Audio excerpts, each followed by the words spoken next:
I just watched people gather like it was Sunday. A whole congregation listening to an AI version of Charlie Kirk. They sat there, their eyes were locked. It was like it was church. That shook me. That shook me because it wasn't Charlie Kirk. Yet someone used his likeness and fed his likeness words for the public consumption, like it was coming from Charlie Kirk. I'm Christi Chanelle, and this is Sassy Politics.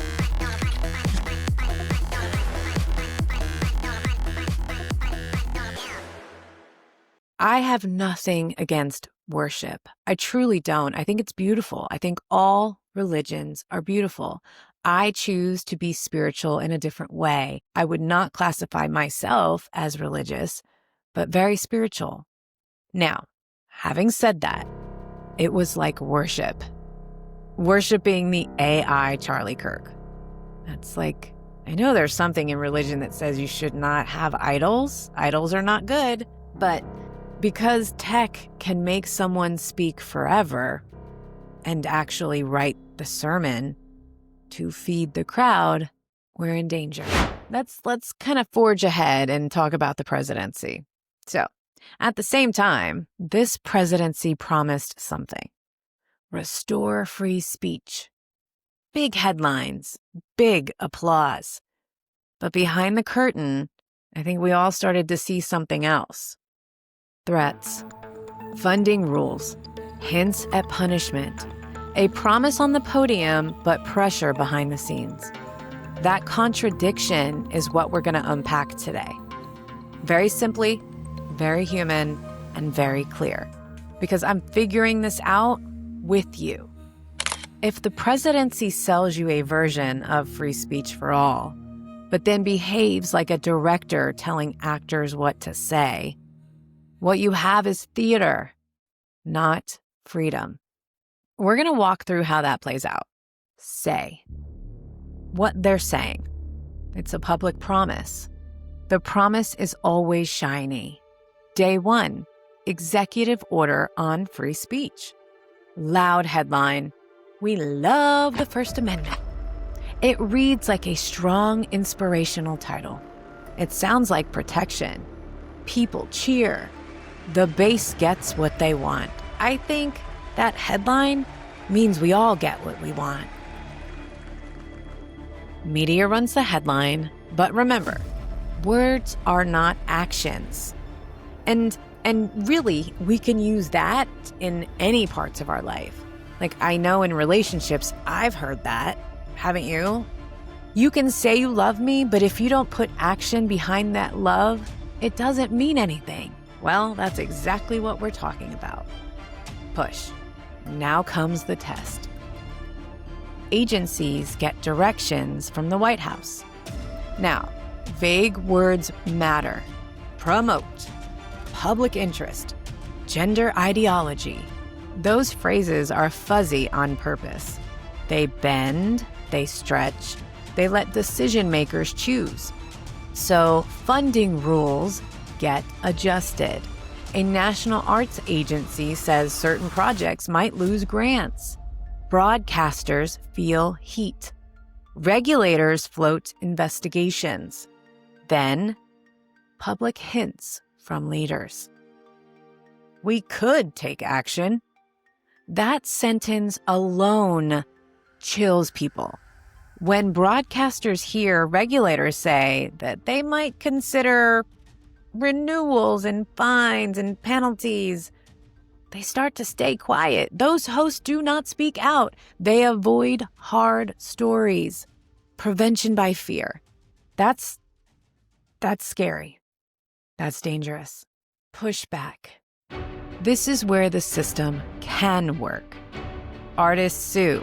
Civil liberties groups file briefs. Courts take a look. The judge says, you can't deny funding simply because you dislike a viewpoint. Public outrage grows.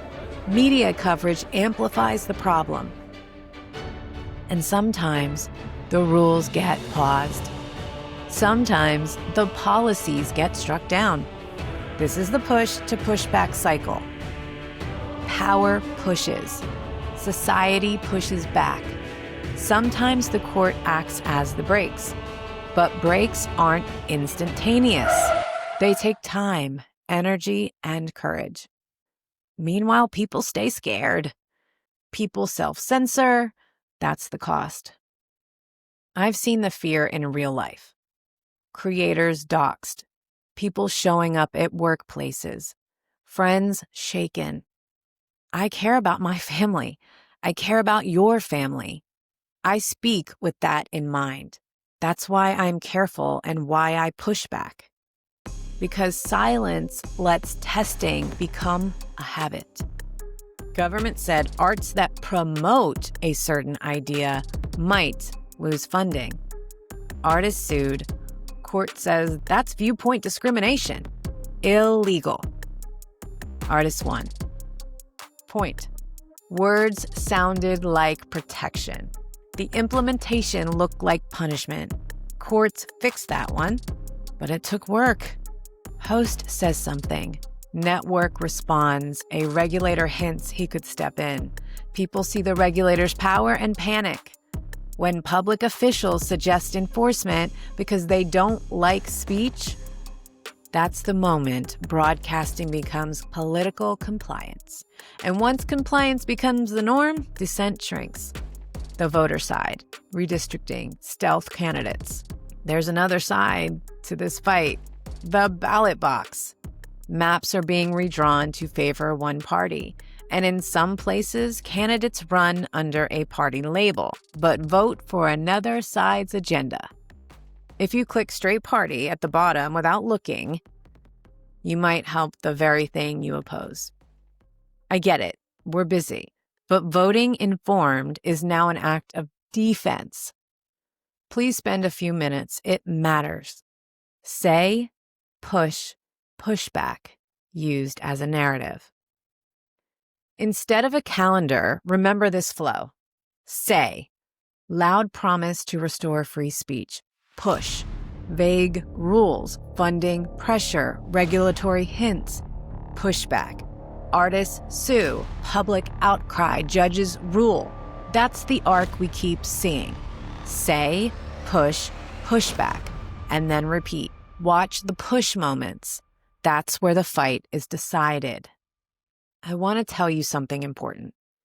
I've been pausing on some things because safety matters. I want to be honest with you. I'm not an IT person. I'm a speaker, a connector, an organizer. But I've talked to IT folks, and I've started building a security plan. I have someone on my team now who knows the tech side. That changes everything. I can move a little bit faster. It's not done yet, or it's almost there, but we're not fully there yet. Because I don't want to have to guess about safety. And this ties into the chain, our activist network. We're not just posting and hoping. We're building structure, protection, logistics, and support. If you've messaged me about wanting to help, this is where we plug you in. We'll have roles, amplifiers who speak, shields who protect, and leaders who coordinate. We are building a real infrastructure, not a fantasy. And that gives me courage to push harder. Listen, this is not a rehearsal. This is not a drill. Promises on a stage mean nothing if power quietly chokes the rest. We have to be awake. We have to be smart. We have to be organized. And if you're with me, here's what we do next. 1. Save receipts, screenshots, links, dates. 2. Vote informed. Even 5 minutes of homework helps.